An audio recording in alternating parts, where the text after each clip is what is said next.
आइए, हम लोग जो है चर्चा कर रहे थे आर्थिक विकास में बाधाओं पर। इस टॉपिक को जो है हम पिछले क्लास में कंप्लीट नहीं कर पाए थे, तो इस क्लास में इस टॉपिक को कंप्लीट करने का प्रयास करते हैं। पिछले क्लास में हम लोगों ने जो है 1, 2, 3, 4, 5 पॉइंट पर हम लोगों ने चर्चा किया। तकनीकी पिछड़ापन तक हम लोगों ने चर्चा किया था। आइए शेष जो बचे पॉइंट्स हैं इस पर चर्चा हम लोग करते हैं। अगला पॉइंट आप देखिए यहाँ पर, छठवां जो पॉइंट है वो है जनसंख्या में तीव्र गति से वृद्धि।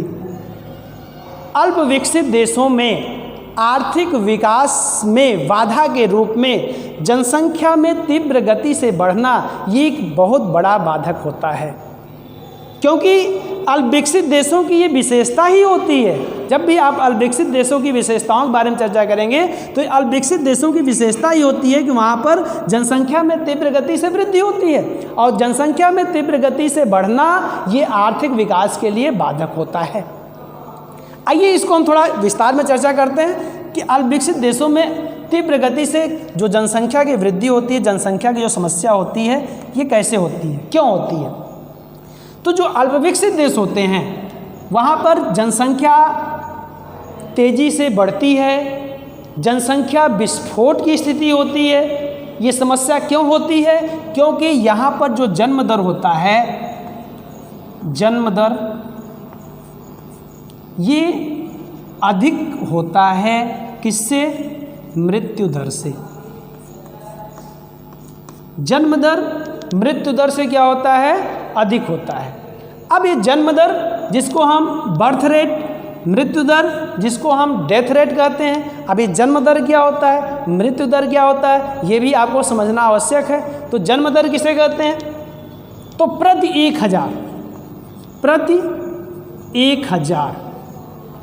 1000 जनसंख्या पर जन्म लेने वाले बालकों या शिशुओं की संख्या को हम क्या कहते हैं? जन्म दर कहते हैं। मृत्यु दर क्या होता है?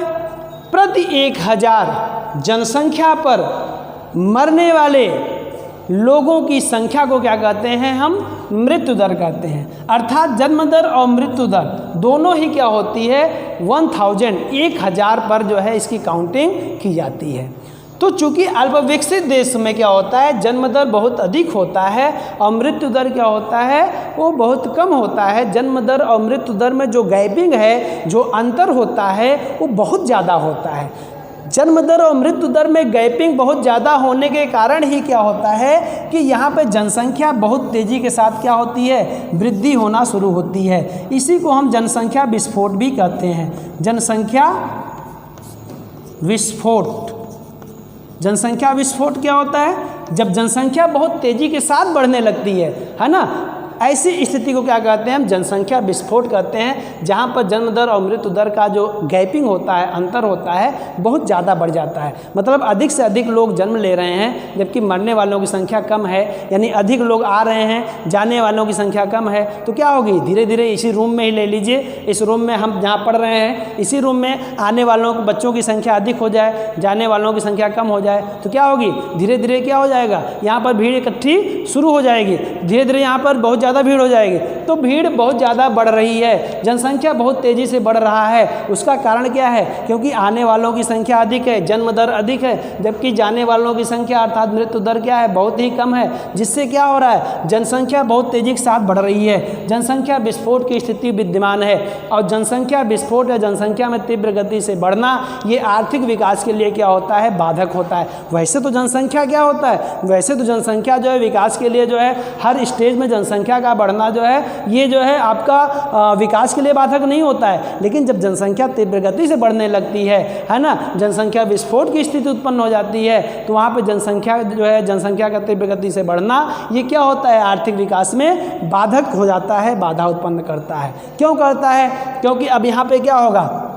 यहाँ पर खाद्यान्न की समस्या उत्पन्न हो जाएगी। खाद्यान्न की समस्या उत्पन्न हो जाएगी, यहाँ पर गरीबी की समस्या उत्पन्न हो जाएगी, है ना, यहाँ पर बेरोजगारी की समस्या उत्पन्न हो जाएगी, है ना। ये तमाम समस्याएं आप देख रहे हैं, है ना। खाद्यान्न की समस्या उत्पन्न हो जाएगी। जनसंख्या बढ़ेगी तो उनको भोजन की व्यवस्था करनी पड़ेगी, पौष्टिक आहार की व्यवस्था करनी पड़ेगी, है ना।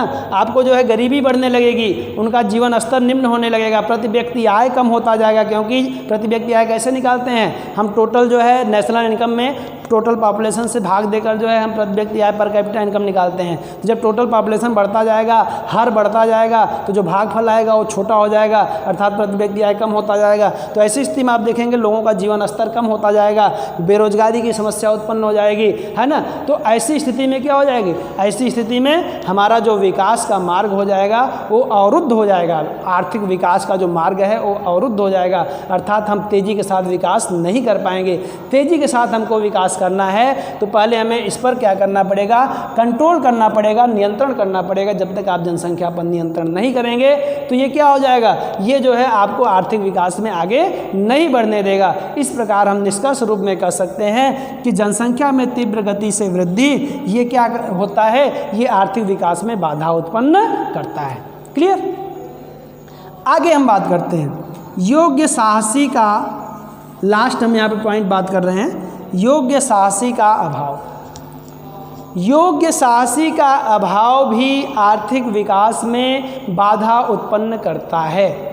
योग्य साहसी या उद्यमी, अल्प विकसित देशों में योग्य साहसियों का अभाव होता है। जो साहसी होते हैं या उद्यमी होते हैं, साहसी या उद्यमी, इन्हीं का तो काम होता है, यही तो लाभ, यही तो जो है जोखिम उठाते हैं। साहसी या उद्यमी, साहस या उद्यम क्या होता है? ये उत्पादन का एक प्रमुख साधन होता है, मुख्य साधन होता है, जो कि क्या करता है? जो कि लाभ या हानि का क्या करता है? जोखिम वहन करता है, उठाता है ना। तो जोखिम उठाने का कार्य कौन करता है? साहसी करता है। और इसका जो है उत्पादन कार्य में सबसे महत्वपूर्ण योगदान होता है, क्योंकि यही क्या करता है? यही जो है उत्पादन के नए अवसरों को ढूंढता है ना। यही इसी का काम होता है कि ये उत्पादन के नए प्रविधि का, नए तरीके का, है ना, नए अवसरों का खोज करे, अच्छे तरीके से, नए तरीके से क्या करे? उत्पादन का जो है उत्पादन कार्य करे, जिससे उत्पादन में क्या हो? तेज़ी के साथ वृद्धि हो। तो उत्पादन में तेज़ी के साथ वृद्धि हो, उत्पादन के अवसर जो है खोजने का कार्य जो है कौन करता है? साहसी करता है। ये जो है जोखिम उठाने का कार्य करता है। ऐसी स्थिति में, क्योंकि मैंने आपको बताया कि ये जोखिम उठाने का कार्य करता है, अंतिम में जब हम डिस्ट्रीब्यूशन करते हैं, उत्पादन कार्य जब हमारा होता है, उत्पादन कार्य में विभिन्न साधन होते हैं। मैंने आपको बताया था, श्रम है, पूंजी है, भूमि है, आपका जो है संगठन है, साहस है, ये उत्पादन के विभिन्न कार्य होते हैं। जब भी उत्पादन कार्य होता है तो उसमें क्या होता है? उत्पादन का जो भाग होता है वो इन सभी उत्पादन के साधनों में डिस्ट्रीब्यूट कर दिया जाता है, वितरित कर दिया जाता है। और उनके जो है कीमत के रूप में हम आपको बताएं, जो साहसी होता है उसको क्या प्राप्त होता है? तो इसको जो है प्रॉफिट प्राप्त होता है, लाभ प्राप्त होता है। क्योंकि ये जोखिम उठाता है, इसलिए लाभ का हकदार कौन होता है? साहसी होता है ना। तो लाभ के अवसर कैसे बढ़े? उत्पादन के जो तरीके हैं, नए अवसर जो है की खोज यही करता है, ताकि उसका लाभ का स्तर भी बढ़े और उत्पादन भी तेज़ी से बढ़े। क्योंकि जब ये लाभ कमाएगा तभी तो इसके अंदर क्या होगा? प्रोत्साहन उत्पन्न, अंदर प्रोत्साहित होगा, प्रोत्साहित होकर ही उत्पादन कार्य आगे करेगा। यदि इसको लाभ नहीं मिलेगा तो ये आगे उत्पादन के लिए प्रोत्साहित नहीं होगा, है ना। तो ऐसी स्थिति में इसको लाभ मिले, इसके लिए नए अवसरों की खोज करता है ना। और तभी जो है उत्पादन में क्या होती है? उत्पादन में क्या होती है? वृद्धि होती है। जब उत्पादन में वृद्धि होती है तभी जो है आर्थिक विकास तेज़ी से आगे बढ़ता है। तो योग्य साहसी ही ऐसा कार्य कर सकता है। और योग्य साहसियों की जो है क्या होती है? अल्पविकसित देशों में इसका अभाव होता है, इसकी कमी होती है। कोई भी अच्छे से जो है इन सारे जो है जो मैंने अभी आपको बताया कि सही ढंग से जोखिम नहीं उठा पाता, नए अवसरों का खोज नहीं कर पाता, है ना। ऐसे साहसियों की यहाँ पर कमी है, इसी के कारण यहाँ पर उत्पादन में कमी होती है। और ये जो है ये कमी ही क्या करता है? ये आर्थिक विकास में बाधा उत्पन्न करता है। तो यहाँ पर जो है हमने देखा कि ये सारे पॉइंट जो है, जिसका हम मुख्य रूप से कुछ प्रमुख पॉइंट्स को यहाँ पर हमने चर्चा किया, जो कि आर्थिक बाधा के रूप में आर्थिक विकास के सामने उत्पन्न होते हैं। ठीक है। आइए हम लास्ट दूसरा जो है हम चर्चा करते हैं, आर्थिक बाधाओं के अलावा कुछ नॉन इकोनॉमिक जो है आपके ऑब्स्टेकल्स होते हैं, गैर आर्थिक या अनार्थिक बाधाएं होती हैं जो कि आर्थिक विकास में बाधा उत्पन्न करते हैं। आइए इस पर हम चर्चा करते हैं। इसमें पहला है आपका सामाजिक बाधाएं, सोशल ऑब्स्टेकल्स, सामाजिक बाधाएं। अब सामाजिक बाधाएं क्या होती हैं? सामाजिक बाधाएं भी आर्थिक विकास में बाधा उत्पन्न करती हैं। सामाजिक रीति रिवाज, परंपराएं, सामाजिक कुरीतियां, ये सारी चीज़ें आर्थिक विकास में बाधा उत्पन्न करती हैं। जैसे फॉर एग्जाम्पल जातिवाद, इसके अलावा हम बात कर लें संयुक्त परिवार प्रणाली, उत्तराधिकार के नियम,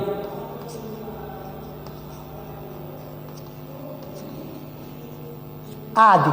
ये सब जो है सामाजिक बाधाएं हैं जो कि आर्थिक विकास में बाधा उत्पन्न करता है। कैसे करता है, आइए इसी पे हम चर्चा करते हैं। जाति को ले लीजिए। जाति में क्या होता है कि जो उच्च जाति वाले लोग होते हैं, उच्च वर्ण वाले जो लोग होते हैं, वे सभी प्रकार के कार्य करने में सकुचाते हैं, नहीं करना चाहते हैं। जैसे हम ब्राह्मण हैं, अब ब्राह्मण होकर हम ये वाला काम कैसे करें, ये छोटा मोटा काम कैसे करें, है ना, हम कृषि कार्य कैसे करें, हम मजदूरी वाला कार्य कैसे करें। तो हम चूँकि क्या हैं, ब्राह्मण हैं, तो ब्राह्मण होने के कारण हम क्या करेंगे, हमारे घर की औरतें जो है घर में रहेंगी, वो काम नहीं करेंगी, है ना।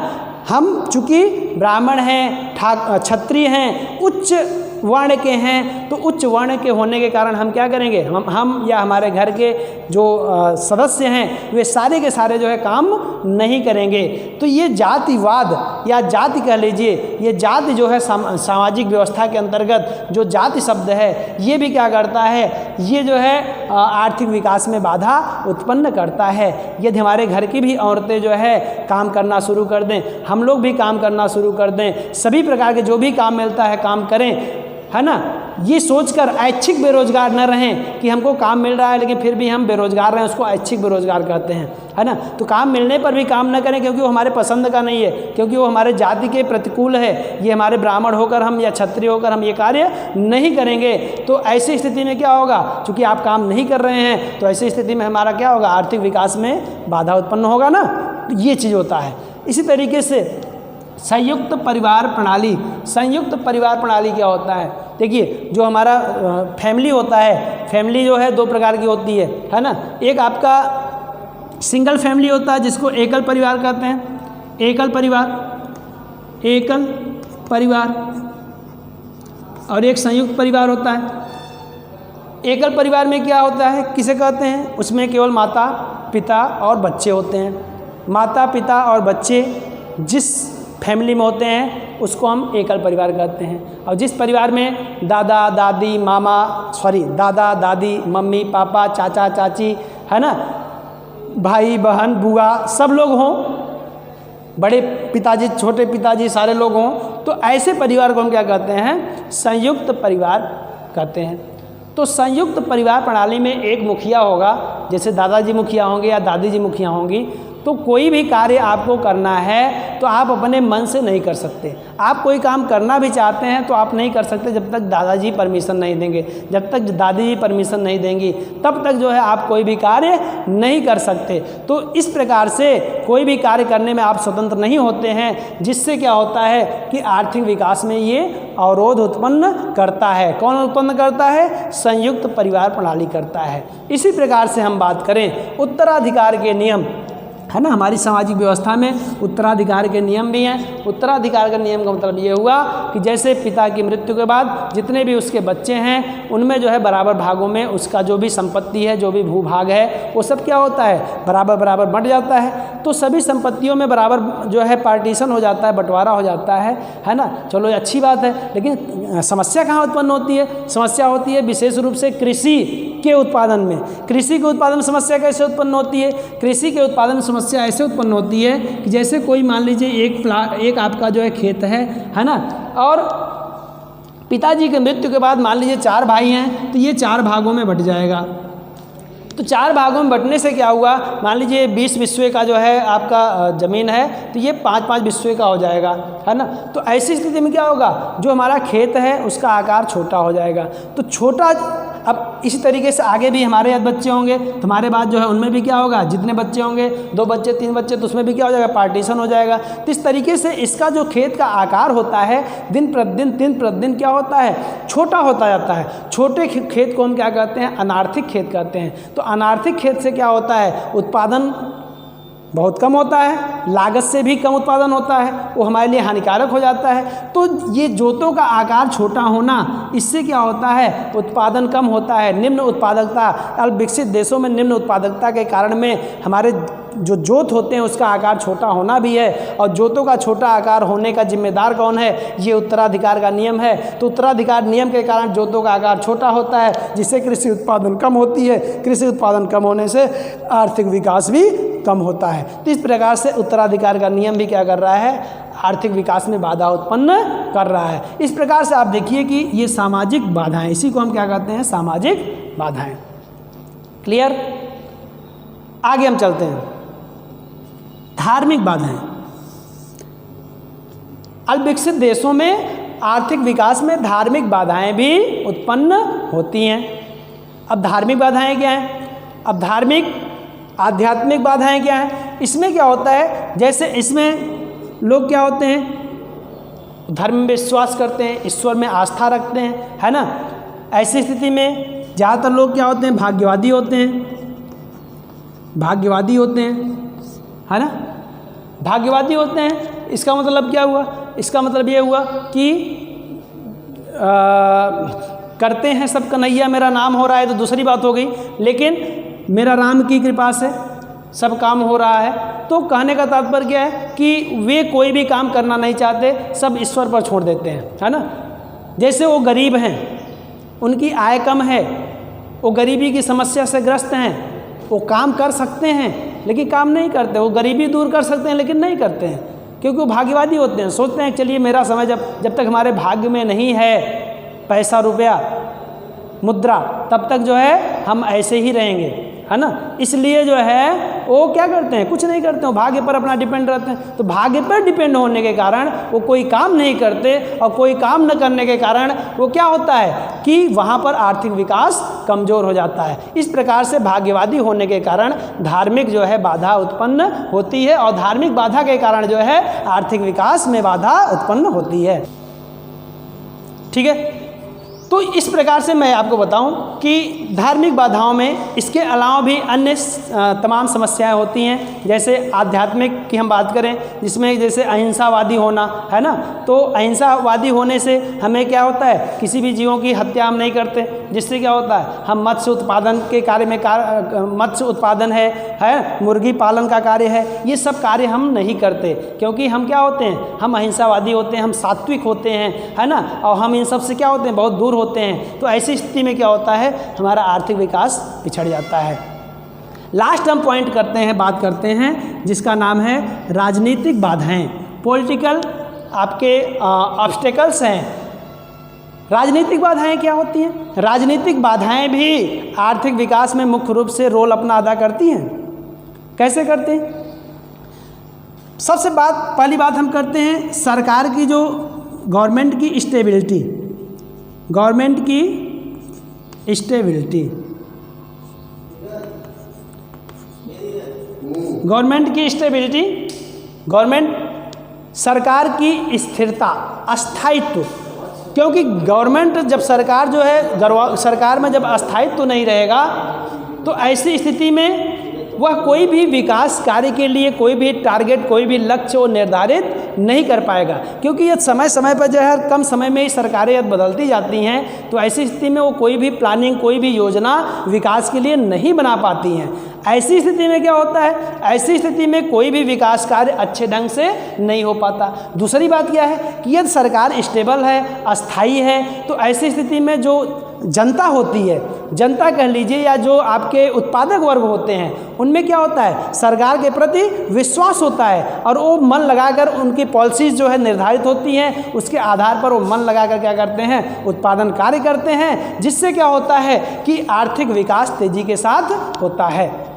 ठीक है, तो इसके अलावा हम बात करें पॉलिटिकल ऑब्स्टिकल्स में, हम बात करें कि भारत की दृष्टि से हम देखें, भारत देश की दृष्टि से देखें, तो यहाँ पर जो है राजनीतिक बाधा, आर्थिक विकास में जो राजनीतिक बाधा सबसे ज़्यादा आई थी पुरानी यदि हम बात कर लें, तो वो अंग्रेज़ों ने, जो अंग्रेजी शासन थी, वहाँ पर उन्होंने क्या किया, हमारे देश को आर्थिक रूप से क्या किया, शोषित किया, शोषण किया, है ना। ऐसी स्थिति में हमारा देश क्या हुआ, पिछड़ गया, आर्थिक विकास में पीछे हो गया। उसका प्रमुख कारण कौन थे, कौन जिम्मेदार थे, अंग्रेज लोग थे। तो इस प्रकार से जो पॉलिटिक्स होता है, राजनीति जो होता है, जो सरकारें होती हैं, इनकी महत्वपूर्ण भूमिका होती है आर्थिक विकास में। और जब ये स्टेबल नहीं होगी, इसमें स्थायित्व नहीं होगा, ये सही ढंग से कार्य नहीं करती हैं, ऐसी स्थिति में आर्थिक विकास संभव नहीं है। तो इस प्रकार से हम कह सकते हैं कि अल्प विकसित देश में क्या होता है, पॉलिटिकल स्टेबिलिटी जो है बहुत कम होती है ना, स्थिरता बहुत कम होती है। इसीलिए हम कह सकते हैं कि अल्प विकसित देशों में राजनीतिक जो है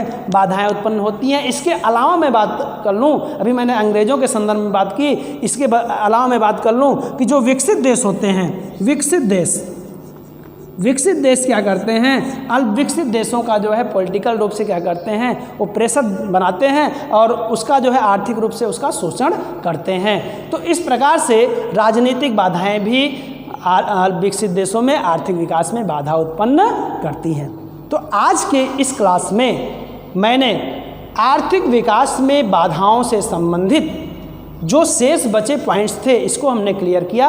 इस प्रकार पिछले क्लास और आज के क्लास, दोनों क्लास को मिलाकर हमने अल्प विकसित देशों में आर्थिक विकास में क्या बाधाएं हो सकती हैं, क्या अवरोध उत्पन्न हो सकता है, किस प्रकार के जो है गतिरोध उत्पन्न हो सकते हैं, इसी पर जो है हम लोगों ने विस्तार में चर्चा की। तो आज के क्लास में बस इतना ही। धन्यवाद।